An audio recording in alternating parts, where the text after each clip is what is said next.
everyone, welcome you all to Advait Education and you are watching Jagriti's Vocab Show. दोस्तों रोज हम top 5 vocabularies देखते थे, right? आज से हम टॉप 10 वोकैबलरीज देखेंगे, ठीक है? तो चलिए विदाउट वेस्टिंग टाइम हम सेशन की शुरुआत करते हैं।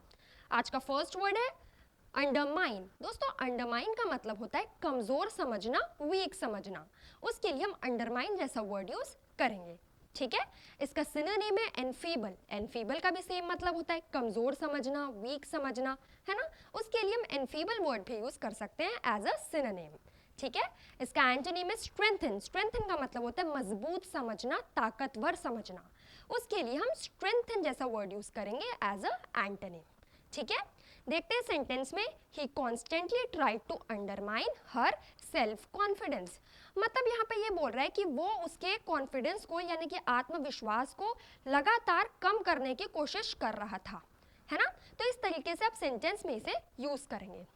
नॉर्मली क्या होता है, जो लोग थोड़ा सा सेल्फ कॉन्फिडेंस में की कमी रहती है यानी आत्मविश्वास की कमी रहती है, वो जल्दी से कमजोर पड़ जाते हैं, है ना? अगर कोई बहुत ही होशियार टाइप का लड़का है मान लो, है ना, लेकिन उसके अंदर आत्मविश्वास की कमी है, तो बार बार अगर हम उसे बोलेंगे तू होशियार नहीं है, तू होशियार नहीं है, तो क्या होगा, धीरे धीरे धीरे वो कमजोर पड़ने लगेगा, है ना? क्यों होने लगेगा ऐसा? क्योंकि उसमें आत्मविश्वास की कमी है, यानी सेल्फ कॉन्फिडेंस की कमी है। तो क्या होगा, उसका आत्मविश्वास कम होने लगेगा, कमजोर होने लगेगा। तो क्या हो जाएगा, अंडरमाइन हो जाएगा उसका आत्मविश्वास, है ना? तो इस तरीके से आप सेंटेंस में इसे यूज करेंगे, ठीक है? बढ़ते हैं नेक्स्ट वर्ड की तरफ। हमारा नेक्स्ट वर्ड है कॉम्प्लियंस। दोस्तों कॉम्प्लियंस का मतलब होता है रूल्स एंड रेगुलेशंस को ओबे करना, आदर करना। उसके लिए हम कॉम्प्लियंस जैसा वर्ड यूज करेंगे, ठीक है? इसका सिनोनिम है कॉन्करेंस। कॉन्करेंस का मतलब होता है सहमति दिखाना, या फिर आप बोल सकते हो अगेन पालन करना, रूल को ओबे करना। उसके लिए हम कॉन्करेंस जैसा वर्ड भी यूज कर सकते हैं, ठीक है?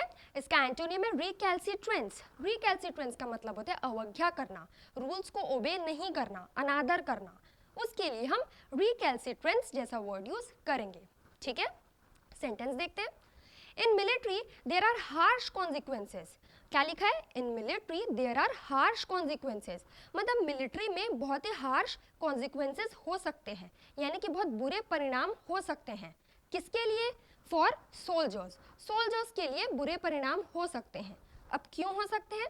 देखिए, who not compliance with military law. जो मिलिट्री के लॉ का पालन नहीं करेगा, मिलिट्री के रूल्स का पालन नहीं करेगा, उसके लिए बहुत मुश्किल आ सकती है, उसका परिणाम बहुत बुरा हो सकता है, ठीक है? तो इस तरीके से आप सेंटेंस में इसे यूज करेंगे, ठीक है? समझ आ रहा है? दोस्तों पेन पेपर लेकर बैठिए। क्या है ना, लिखने से चीजें जल्दी याद होती है, फटाफट से समझ में आती है ना? तो पेन पेपर लेके जरूर बैठिए, या फिर स्क्रीनशॉट लीजिए और बाद में पेन पेपर में लिखिए। पर लिखना बहुत जरूरी है, वोकैबुलरीज को लिखेंगे तभी याद होगा, है ना? चलिए बढ़ते हैं नेक्स्ट वर्ड की तरफ। नेक्स्ट वर्ड है इंटीग्रिटी। इंटीग्रिटी का मतलब होता है ईमानदारी, ऑनेस्टी, है ना? उसके लिए हम इंटीग्रिटी वर्ड यूज करेंगे, ठीक है? इसका सिनोनिम है प्रोबिटी। प्रोबिटी का भी मतलब सेम होता है सच्चाई होना, ईमानदारी होना। उसके लिए हम प्रोबिटी वर्ड यूज करेंगे एज अ सिनोनिम, ठीक है? इसका एंटोनिम क्या होगा? इसका एंटोनिम है डिसऑनेस्टी, यानी बेईमानी करना। उसके लिए हम डिसऑनेस्टी जैसा वर्ड यूज कर सकते हैं, ठीक है? सेंटेंस देखते हैं। He is a man of highest integrity. क्या लिखा है? He is a man of highest integrity. मतलब वो बहुत ही ईमानदार टाइप का व्यक्ति है, बहुत ही ईमानदार इंसान है, ठीक है? तो इंटीग्रिटी के लिए हम क्या वर्ड यूज करेंगे? ईमानदार वर्ड यूज करेंगे, ठीक है? बढ़ते हैं नेक्स्ट वर्ड की तरफ। नेक्स्ट वर्ड है पिच्यूलेंट। पिच्यूलेंट का मतलब होता है ढीठ होना, है ना? पिट्यूलेंट का मतलब क्या होता है? ढीठ होना, बहुत इरिटेटिंग टाइप का इंसान होना। मतलब कुछ भी समझा लो, कुछ भी बोल लो, उसको जो करना है वो वही करेगा, है ना? उसके लिए हम क्या वर्ड यूज करेंगे? पिच्यूलेंट जैसा वर्ड यूज करेंगे। इसका सिनोनिम है इम्प्रूडेंट। इम्प्रूडेंट का भी सेम मतलब होता है ढीठ होना, कोई बात नहीं मानना, अपनी मर्जी की करना। उसके लिए हम इम्प्रूडेंट जैसा वर्ड यूज कर सकते हैं, ठीक है? इसका एंटोनिम है अफेबल। अफेबल का मतलब होता है सुशील होना, है ना? बात मान लेना। उसके लिए हम क्या वर्ड यूज करेंगे? अफेबल वर्ड यूज कर सकते हैं, ठीक है? सेंटेंस देखते हैं। माई ओल्डर सिस्टर। देखो ओल्डर का मतलब क्या होता है? बड़ा, ठीक है? ओल्डर का मतलब क्या होता है? बड़ा। और छोटा रहेगा तो उसके लिए हम क्या वर्ड यूज करेंगे? यंगर वर्ड यूज करेंगे। तो यहाँ क्या लिखा है? ओल्डर सिस्टर यानी बड़ी बहन। और अगर यहाँ यंगर सिस्टर रहता तो आप क्या बोलते हैं? छोटी बहन, ठीक है? तो my younger sister is a petulant women, मेरी जो बड़ी बहन है वो बहुत ही ढीठ टाइप की औरत है। कैसे? Who complains constantly, who complains constantly, मतलब वो लगातार कंप्लेन करते रहती है, कितना भी समझा लो वो लगातार शिकायतें करती ही रहती है। ठीक है, तो इस तरीके से आप सेंटेंस में इसे यूज करेंगे। ठीक है, समझ आ रहा है? बढ़ते हैं नेक्स्ट वर्ड की तरफ। हमारा नेक्स्ट वर्ड है जक्स्टा अपोज। कैसे बोलेंगे? जक्स्टा अपोज मतलब होता है दो चीज़ों को पास में लाना और उसके बाद दोनों के बीच में तुलना करना। उसके लिए हम जक्स्टा अपोज जैसा वर्ड यूज कर सकते हैं। ठीक है, बढ़ते हैं इसके सिनोनिम की तरफ जो कि है कंपेयर। कंपेयर का अगेन मतलब होता है तुलना करना, दोनों के बीच में कंपेयर करना, मतलब कि कौन अच्छा है, कौन बुरा है, कौन खराब है, कौन बहुत अच्छा है, कौन होशियार है, कौन थोड़ा सा कम होशियार है। मतलब ऐसे हम इसमें क्या कर रहे हैं, इसमें हम कंपेयर कर रहे हैं। क्या कर रहे हैं? तुलना कर रहे हैं। ठीक है, तो हम कंपेयर को एज अ सिनोनिम यूज करेंगे। ठीक है, इसका एंटोनिम देखते हैं। इसका एंटोनिम है डिस्क्रीट। डिस्क्रीट का मतलब होता है अलग अलग कर देना। डिस्क्रीट का मतलब क्या होता है? अलग अलग कर देना, दूर दूर कर देना। उसके लिए हम डिस्क्रीट वर्ड यूज करेंगे, या फिर हम बोल सकते हैं तुलना नहीं करना। ठीक है, सेंटेंस देखते हैं।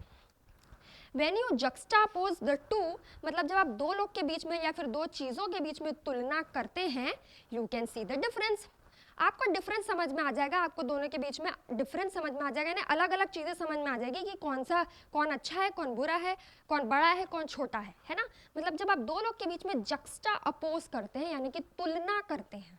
ठीक है, बढ़ते हैं नेक्स्ट वर्ड की तरफ। नेक्स्ट वर्ड है ब्रिटल। दोस्तों ब्रिटल का मतलब होता है कमज़ोर समझना, वीक होना, है ना, इजीली टूट जाना।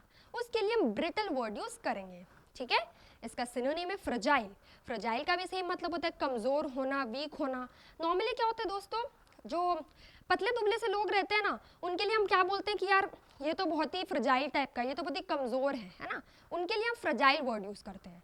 ठीक है, तो इसको हम एज अ सिनोनिम यूज़ करेंगे। इसका एंटोनिम है रॉबस्ट। रॉबस्ट का मतलब होता है ताकतवर समझना, स्ट्रॉन्ग समझना, स्ट्रॉन्ग होना। उसके लिए हम रॉबस्ट वर्ड यूज करेंगे। ठीक है, देखते हैं sentence. The branches were dry and brittle. क्या लिखा है? The branches were dry and brittle, यानी जो पेड़ की ब्रांचेस हैं वो बहुत ही ड्राई है यानी सूखी है, और ब्रिटल है यानी कमज़ोर है। ठीक है, तो ऐसे आप ब्रिटल को यूज़ करेंगे। बढ़ते हैं नेक्स्ट वर्ड की तरफ। हमारा नेक्स्ट वर्ड है लेम। लेम का मतलब होता है लंगड़ा होना, या फिर आप बोल सकते हो लंगड़ाना। उसके लिए हम लेम वर्ड यूज करेंगे। ठीक है, इसका सिनोनिम है लिम्पेट। लिम्पेट का मतलब होता है लंगड़ाहट, अगेन लंगड़ाना, लंगड़ लगड़ के चलना। उसके लिए हम लिम्पेट वर्ड भी यूज कर सकते हैं। ठीक है, इसका एंटोनिम क्या है? ब्रॉनी। ब्रॉनी का मतलब होता है सबल, ताकतवर, स्ट्रॉन्ग, या फिर आप बोल सकते हो मस्क्यूलर। उसके लिए हम ब्रॉनी वर्ड यूज करेंगे। ठीक है, सेंटेंस देखते हैं। My horse is lame, I can't ride him. कैसे बोलेंगे? My horse is lame, I can't ride him, मतलब मेरा जो हॉर्स है उसके पैर में चोट लग गई है, तो मैं उसे चला नहीं पाऊंगा, मैं उसे राइड नहीं कर पाऊंगा। ठीक है, तो इसे एज अ सेंटेंस में हम इसे इस तरीके से याद करेंगे। ठीक है, बढ़ते हैं नेक्स्ट वर्ड की तरफ जो कि है ट्रिवियल। ट्रिवियल का मतलब होता है महत्वहीन होना, यानी साधारण बात होना, कोई इतनी इंपॉर्टेंट बात नहीं होना। उसके लिए हम ट्रिवियल वर्ड यूज करेंगे। जैसे आपने कई बार सुना होगा कि कोई छोटी सी बात को क्या करते हैं, बहुत बड़ा बना देते हैं ना कुछ लोग। जैसे कोई छोटी सी बात रहेगी तो क्या उसको ज़बरदस्ती बहुत बड़ा बताएंगे, मतलब क्या कर रहे हैं लोग, ट्रिवियल से मैटर को बहुत बड़ा करके बता रहे हैं। ठीक है, तो वहाँ पे आप ट्रिवियल वर्ड यूज़ कर सकते हो। अरे यार ये तो छोटी सी बात थी, तुमने ज़बरदस्ती इतना बड़ा बना दिया, है ना। तो इस तरीके से आप ट्रिवियल को ऐसे यूज़ कर सकते हैं। ठीक है, सिनोनिम है नगेटरी। नगेटरी का अगेन मतलब होता है साधारण होना, कॉमन होना। उसके लिए हम नगेटरी वर्ड यूज कर सकते हैं। ठीक है, इसका एंटोनिम है सिग्निफिकेंट। सिग्निफिकेंट का मतलब होता है महत्वपूर्ण होना, इंपॉर्टेंट होना, जरूरी होना। उसके लिए हम सिग्निफिकेंट जैसा वर्ड यूज करेंगे। ठीक है, सेंटेंस देखते हैं। Sunil often gets angry about trivial things. ये जो सुनील है, सुनील करके कोई लड़का है, वो छोटी छोटी बात पे क्या होता है, गुस्सा हो जाता है ना, छोटी छोटी बात पे नाराज हो जाता है। तो हम कैसे बोलेंगे जो छोटी बात पे नाराज हो जाते हैं? Sunil often gets angry about trivial things, यानी ट्रिवियल यानी छोटी सी बात पे गुस्सा हो जाना। ठीक है, उसके लिए हम सेंटेंस में ऐसे यूज करेंगे। बढ़ते हैं हम नेक्स्ट वर्ड की तरफ। नेक्स्ट वर्ड है हमारा परसेप्टिव। परसेप्टिव का मतलब होता है जल्दी से समझ लेना, फटाक से समझ लेना। उसके लिए हम परसेप्टिव वर्ड यूज करेंगे, है ना। मतलब जो लोग बहुत जल्दी से समझ जाते हैं, क्विक टू अंडरस्टैंड, यानी बहुत जल्दी से याद कर लेना, समझ लेना, उसके लिए हम परसेप्टिव वर्ड यूज कर सकते हैं। ठीक है, इसका सिनोनिम है डिसर्निंग।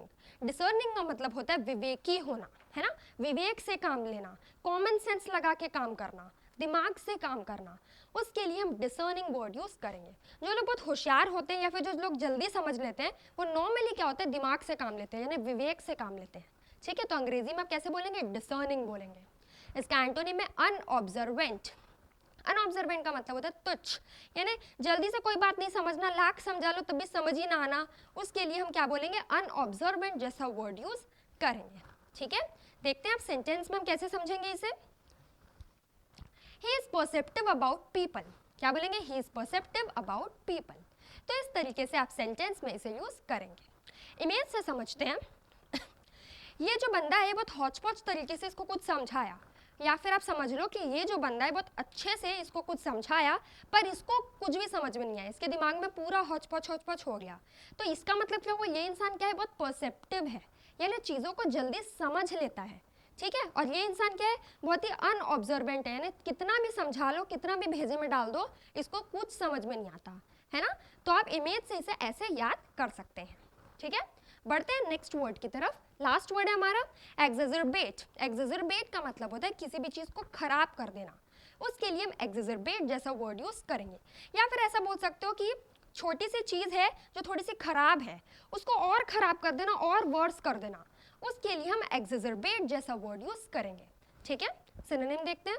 सिनोनिम है इन्फ्लेम। इन्फ्लेम का मतलब होता है भड़काना। इन्फ्लेम का मतलब क्या होता है, भड़काना, मतलब कोई बहुत गुस्सा है, ठीक है, उसको आप और कुछ बोल के और भड़का दिए, यानी और इन्फ्लेम कर दिए उसके, और गुस्सा उसका बढ़ा दिए, तो हम इन्फ्लेम को एज अ सिनोनिम यहाँ पे यूज करेंगे।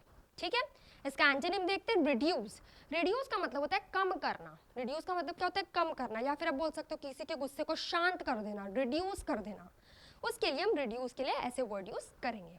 ठीक है, सेंटेंस देखते हैं। If you don't take medicine, मतलब अगर आप मेडिसिन नहीं लोगे तो क्या होगा, योर कंडीशन विल एग्जैजरबेट, तुम्हारी कंडीशन और खराब हो जाएगी, और एग्जैजरबेट हो जाएगी। ठीक है, फिर क्या होगा, and you will feel worse, उसके बाद आप और बुरा फील करने लगोगे, और गंदा फील करने लगोगे। ठीक है, तो सेंटेंस में आप इसे इस तरीके से यूज करेंगे। ठीक है, तो ये थी आज की हमारी टॉप 10 वोकैबुलरीज। होप आपको ये वीडियो अच्छा लगा होगा, and if you like this video then do like, share and subscribe to Advait education. And yes दोस्तों, हमारे कम्युनिटी पोस्ट पे भी ज़रूर लाइक करें, कमेंट करें। ठीक है, तब तक के लिए थैंक यू वेरी मच।